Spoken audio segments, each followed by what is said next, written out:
बधाइयां जी बधाइयां, मिठाई शिठाई बंटवाओ। कमाल है, लाजवाब है। नाम लड़के का राहुल है और लॉर्ड्स के ऑनर्स बोर्ड पर इनका नाम विराजमान है। टॉस जीता था जो, रूट ने गेंदबाजी का किया था फैसला और भारत ने ये फैसला लिया कि आज हम आपकी पिद्दी कराएंगे और अंत तक 276 रन भी बना दिए, 3 ही सिर्फ विकेट गंवाए। इसका मतलब मैच पूरी तरह से भारत के नियंत्रण में है। उसमें कमाल लाजवाब का शतक है, रोहित शर्मा के बल्ले से रन है, विराट कोहली के पास थोड़ा सा फॉर्म की वापसी है और पूरी तरह से मैच पे भारत का नियंत्रण है। एक तो वो बात हुई। दूसरा, ईशान किशन से आपको मतलब आए थे वॉच अलाउंग पे, जो बहुत खूबसूरत सी उन्होंने बातें बोली ना, I will actually just tell you की मतलब सुना देता हूँ ना, व्हाई नॉट। और आज का मेरा ट्रिविया ये है कि हु वाज द इंडियन का टेस्ट क्रिकेटर जिन्होंने एक साथ लगातार सबसे ज्यादा टेस्ट मैचेस खेले। I mean, do you know that person?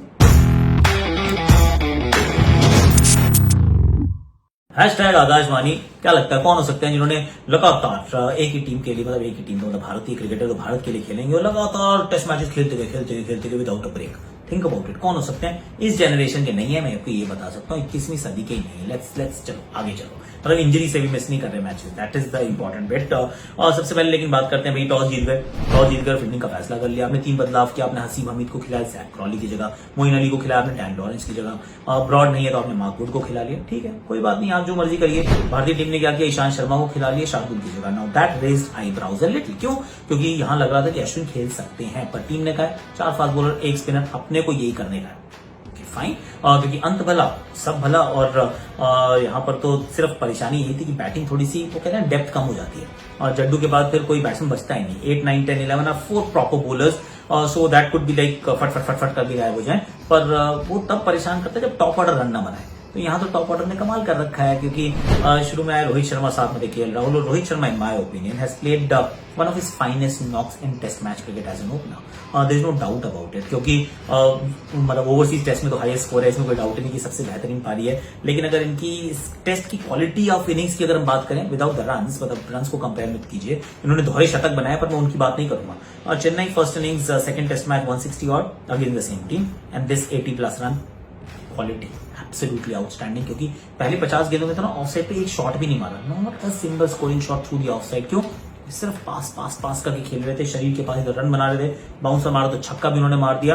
He deserved 100 honestly, dead ball बहुत अच्छी थी वो जेम्स एंडरसन की। सीम ऐसे बाहर की तरफ जा रही थी, पढ़ने के बाद अंदर की तरफ आई, आउट हो गए, चलो कोई बात नहीं। पर जब आउट हुए ना, उस समय ऐसा लगा था चौक इन चीज कि 100 ओवर की साझेदारी हो चुकी है, लंबी साझेदारी हो चुकी है। लेकिन एक तरफ रोहित जो है वो धबाधब चौके मार रहे हैं और केएल राहुल बहुत संभल कर खेल रहे हैं। इनफैक्ट केएल राहुल तो पहले 100 गेंदों में आई थिंक 18 रन थे सिर्फ, only 18 run, perhaps like me. उसके बाद के जो 100 रन थे वो 118 गेंदों में है, परहैप्स लाइक वीरेंद्र सहवाग। तो मतलब वीरेंद्र सहवाग और आकाश चोपड़ा कॉम्बिनेशन एक ही में, वाह रे कमाल, लाजवाब। राहुल मेरा आप बहुत पसंदीदा प्लेयर हो, प्लीज ऐसे ही खेलते रहो, मेरा दिल तो मतलब बहुत ही खुश हो जाता है जब आप ऐसे ड्राइव आई मीन बहुत खूबसूरत बैटिंग की। और इस बार कोई ऐसा नहीं था कि जीवनदान था, एकदम साफ सुथरी, एकदम कॉपी में ठीके वाली बैटिंग। सो उन्होंने बैटिंग की 2 हाफ्स दिखाए, अपना रेंज दिखाया कि मैं डिफेंसिव भी खेल सकता हूँ, मैं एक्सेलरेट भी कर सकता हूँ, कब करना है कैसे करना है ये भी मुझे आता है, और अभी तक नाबाद है। वेल डन भारत, इसलिए आबाद है। बदन फिर आते चेतेश्वर पुजारा, जो रोहित आउट होते हैं वो थोड़ा सा हल्का खेले यार, क्योंकि पहले ही कैच गया था, उसी तरह से दोबारा भी आउट हो गए और इसमें बॉल उतना अच्छा नहीं था, बहुत दूर का था। वहां पे अगर बैट जा रहा है पुज्जू का तो फिर थोड़ी सी प्रॉब्लम है। अच्छी बात है कि बाकी रन बना रहे हैं, उन पर थोड़ा दबाव कम रहेगा। विराट कोहली शुरू में थोड़ा लग रहा था कि पैर थोड़े ज्यादा चला रहे हैं, he is trying to be a little more proactive, लेकिन उसके बाद ड्राइविंग तो उन्होंने भी बहुत अच्छी की और बड़ी पारी लगता है ज्यादा दूर है नहीं। सेकंड न्यू बॉल ने उनको आउट जरूर किया है, but not before he got to 40s। Of course you got Ajinkya Rahane still there. अब मुझे तो लगता है मैच जो है वो भारत के अच्छे नियंत्रण में, क्योंकि देखिए अगर आपने तो टॉस जीत के बैटिंग की होती ना और यहाँ पहुंचते तो कोई बात नहीं, ठीक है, एक्सपेक्टेड है। पर जब टॉस आप जीत के बॉलिंग करते हैं तो इंग्लैंड को लग रहा होगा कि भाई साहब गलती हो गई। आई मीन हमने 3 फास्ट बॉलर खिलाए, 2 ऑलराउंडर खिलाए और उसके बावजूद हमने सिर्फ 3 विकेट लिए पहले दिन में। They will be now hurting and they must know कि अगर आपको आज के दिन का पहला घंटा आपके पक्ष में नहीं गया, एक एंडरसन का स्पेल आएगा, एक रॉबिन्सन का आएगा, एक वुड का आएगा। अगर ये 3 स्पेल के अंदर, ये 15-20 ओवर का जो खेल है, इसमें अगर आपने विकेट नहीं चटकाए 2-3 तो फिर आप फंस जाएंगे। हाँ, ये बात सच है कि अगर एक बार वो 8, 9, 10, 11 में पहुंच गए तो भारतीय टीम भी 25-30 रन में बाकी सारे नीचे के विकेट्स निकल जाएंगे। That is also a reality. लेकिन वहां तक पहुंचने के लिए पहले आपको अज्जू को, राहुल को, पंत को, जड्डू को आउट करना पड़ेगा, which is not going to be easy is what I feel. मुझे लगता है शाम तक ना इंग्लैंड के भी 2-3 खिलाड़ी आउट हो जाएंगे। क्या बात है, मैच पूरी तरह से हमारे नियंत्रण में आ जाएगा। मैं बहुत खुश हूं यार, बहुत खुश हूं। और ईशान किशन से कल मैंने बात की और वो भी उनसे बात करके मुझे बड़ा मजा आया। नहीं, just let's listen in because बहुत अच्छी बातें कर रहे हैं ईशान किशन, ईशानदार Kishan. Sir when I was going in obviously थोड़ा सा नर्वस था मेरे अंदर कि मेरा हाँ। फर्स्ट मैच है, काफी घर वाले देख रहे हैं, कितने लोगों की कितनी एक्सपेक्टेशन होती है कि द गाय हाँ। कमिंग फ्रॉम रांची, जो सब लोग मेरे अंदर भी धोनी भाई को देखेंगे, तो बहुत सी चीजें थी। बट उस समय आई फील कि जब मैं बैटिंग कर रहा था, when I was going to face my first ball, मेरे सामने विराट भाई थे बैटिंग कर रहे थे, तो उन्होंने जो उस माहौल को क्रिएट कर रखा था वहां पे, इट वाज वेरी राइट, क्योंकि उन्होंने फर्स्ट बॉल मुझे ये नहीं बोला कि तू एंजॉय कर या कुछ। Archer was bowling and I still remember कि उन्होंने बोला था अगर ये पहला बॉल पटके तो इसे पहला बॉल मार उस तरफ। तो एक्चुअली जो मैं नर्वस माइंडसेट जो मेरा था वो ऑटोमेटिकली चेंज हो गया था वहां पे, क्योंकि मैं उसके बाद सर्वाइव वाले मोड से हटके आई वाज लुकिंग कि अगर इसने पटका तो मुझे I will go for a boundary.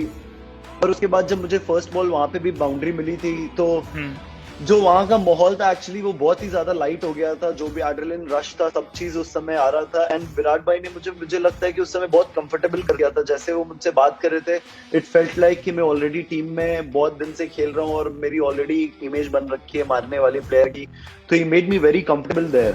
Sir मैं जब ग्लव्स पहन रहा था बैटिंग जाने से पहले, आई सेड कि मैं पहली बॉल छक्का मारने जा रहा हूँ। ये डर नहीं लगा कि ये मेरा डेब्यू है, अगर आउट हो गया? सी छक्के के अंदर एक चीज तो है ना, हवा में मारना पड़ता है, लेकिन कभी तो दिल में दिल धड़कता होगा कि मतलब हो सकता है पहली बॉल छक्के वाली मिले ही ना यार, तो मतलब फिर कैसे मारेगा? जब पहले सोच लिया कि छक्का तो यू कांट लाइक, मतलब यू सोचना पड़ता है पहले छक्का मारने के लिए, लग थोड़ी ना जाता है छक्का। बट पाजी लुकिंग एट द बॉलर, और उसने मिड ऑन भी ऊपर रखा हुआ था, प्लस विकेट भी सीधी हो रही थी उस दिन, तो मुझे पता था कि अगर अभी इसने विकेट लिया है तो नेक्स्ट बॉल ये कुछ अलग ट्राई नहीं करेगा। Obviously he will ball is normal ball जो वो फ्लाइट से टर्न कराने का सोचेगा, बट विकेट से मुझे पता था टर्न नहीं होती मिलेगी उसको। तो मेरे लिए थोड़ा आसान था वो शॉट खेलना उस समय, क्योंकि मिडॉन भी ऊपर था और उन्होंने जो लॉन्ग ऑफ का फील्डर था उसको काफी वाइड रखा था, तो अगर मैं सामने टारगेट कर रहा हूँ तो अगर वो मिस हिट भी होती, तो अगर छक्का नहीं जाता तो मे बी मुझे बाउंड्री मिल ही जाती। अगर कोई मैं बिहार में हूँ या रांची में हूँ तो लोग यही मुझे बोलते हैं कि भैया रांची से धोनी भाई कह चुके हैं, अब आपकी बारी है, आपको उनका जगह लेना है। तो दैट इज द टाइम कि मुझे थोड़ा अच्छा भी लगता है कि मैं धोनी भाई का जगह लेने का मेरे ऊपर बात हो रहा है, बट वहाँ पे एक प्रेशर भी होता है, क्योंकि उन्होंने जो कर रखा है देश के लिए वो करना एक बहुत ही मुश्किल काम है, जहाँ पे कि बहुत ऐसे कम आते हैं जो इतना दे पाते हैं अपने कंट्री को, तो वहाँ पे एक प्रेशर भी होता है। बट मुझे ऐसा लगता है कि अगर मैं करते रहूं, अगर ऐसा बिलीव मिलते रहे, उनसे सीखने को भी मिलता है, इतना उन्होंने जैसे खेला है उनको भी हम देखें कि कहाँ पे वो बैटिंग किया। अगर इफ यू नोटिस उन्होंने भी 3 नंबर भी किया है बैटिंग, फिर उन्होंने 6 नंबर भी किया है, but he never complain about that. वो जहां भी गए ही परफॉर्म वेरी वेल, तो दैट इज समथिंग जो मैं उनसे सीखना चाहता हूँ कि वो जहां भी गए it was never about complaining कि मैं कहाँ पे अभी मुझे यहाँ मिल रहा है। He just went there and performed. So that's something I want to do for the team कि मुझे जहाँ भी मौका मिला I will just go there and perform. कभी बात होती है, मौका मिलता है बात करने का, सीखने का, पूछने का? फोन पे तो नहीं होती है, बट आईपीएल जब चल रहा होता है फोन तो किसी का उठाता नहीं है यार, फोन पे कहाँ बात होती है भाई से, किसी की फोन पे बात नहीं होती। कभी वैसे अगर जैसे आईपीएल में हुआ या कभी झारखंड के रणजी ट्रॉफी ड्रेसिंग रूम में कभी आ गए फॉर एग्जाम्पल, कभी बात करने का मौका मिलता है? मैं उनसे बात भी करता हूँ तो ज्यादातर कीपिंग का ही करता हूँ, और या तो आईपीएल में जब मिलता हूँ तो मैं अगर उस समय जो भी चीज मैं फील कर रहा हूँ I just share with him कि मुझे ऐसा लग रहा है भैया कि मेरा एक मैच हो रहा है परफॉर्म नहीं हो रहा है, तो ही इज लाइक कि हो सकता है तू एक मैच परफॉर्म करके नेक्स्ट मैच में तेरा वो हंगर कम होता है, that's why you are not focusing enough. तो ये सब बातें मैं उनसे बस करता हूँ जो नॉर्मल टेक्निकल चीजें होती हैं और कीपिंग में कि आप कैसे अभी क्या करूँ, मुझे ये प्रॉब्लम हो रहा है, तो he gives me very simple जो भी होता है, ड्रिल हो गई अगर कीपिंग की, वो सिंपल चीज बताते हैं तो वो काफी हेल्प कर जाता है। सर वो हुआ क्या था, क्योंकि दूसरे साइड चमिका बैटिंग कर रहा था और वो एक सेट बैट्समैन था और वो लास्ट हुआ था, क्योंकि उसको स्ट्राइक चाहिए था, वो भी ऑल्सो न्यू, और वहां पे दूसरे एंड से अभी नया बैट्समैन वॉक कर रहा था, तो मेरे साथ में दीपक खड़ा था उधर फाइन लेग पे, शॉर्ट फाइन पे, तो मैंने उसको बस बोला था कि भुवनेश्वर भाई स्लो फेंकेंगे इस तरफ आउटसाइड ऑफ, और ये बंदा छक्का मारने में बीट होने वाला है, और चमिका को स्ट्राइक चाहिए तो वो भागे नहीं वाला है, तो मैं रन आउट के लिए जाऊंगा और मैं भाग के जाऊंगा धोनी भाई की तरह थोड़ा सा करने के लिए। बट उसने वो अलग बात है कि उसने दूसरे साइड से नो कर दिया, इसलिए मैं भाग के नहीं कर पाया, वरना अगर वो भागने जाता तो मैं पूरा प्लान में था भाग के ही करने का हर चीज। सो दीपक भी अपना ऐसे, मैंने रन आउट किया तो वो भी अपना ऐसे आंख पकड़ के बंद करके खड़ा था वहां पे। है ना, बढ़िया लगा अपना, एकदम शानदार है यार। ईशान छोड़ रहा है अपना निशान, आई लाइक इट। पर जो मैंने आपसे ट्रिविया पूछा था कि वो कौन से ऐसे भारतीय खिलाड़ी हैं जिन्होंने लगातार टेस्ट क्रिकेट खेली, मतलब एक ही वो लगातार consecutive test matches 106 test matches लगातार खेले थे सर सुनील गावस्कर साहब। सर सनी भाई 23 जनवरी 1975 से 3 फरवरी 1987 तक he didn't miss a single test match. Sir महान है आप, महानता की मतलब आप पहचान है। सुनील महान गावस्कर SMG, मतलब he is been absolutely outstanding. Thank you very much sir, आपके तो हम बहुत बहुत आभारी हैं। और आप लोग प्लीज लाइक कीजिए, शेयर कीजिए, इसको अपने प्रोफाइल पे पिन कीजिए, कमेंट सेक्शन में भर दीजिए और दोपहर को वॉच अलाउंग देखिए क्योंकि आज चेतन साकरिया आ रहे हैं। Yes, Chetan Sakaria is going to be there. Irfan Pathan is also going to be there. So we are going to have a bit of like a fun party throughout the test match play. तो वहां पे आपको थोड़ी देर में मिलता हूँ। जाते जाते आपके शॉट से सुन लो मेरी आकाशवाणी। राइट हैंडेड बैट्समैन, कदमों का इस्तेमाल किया, गेंद ऊपर गई है, ज्यादा दूर नहीं, नीचे फील्डर है जनाब। ये राइट हैंडेड काम हो नहीं पाएगा आपसे। चलिए दोबारा वही बल्लेबाज, इस बार लेफ्टी बन गए और राइट काम किया। ये बहुत दूर भेजा है गेंद को, क्या बात है। एक बार फिर दूसरे एंगल से, इस बार तो स्विच हिट है जनाब, और स्विच हिट सुपर हिट। खिलाड़ी कड़क है ये भी।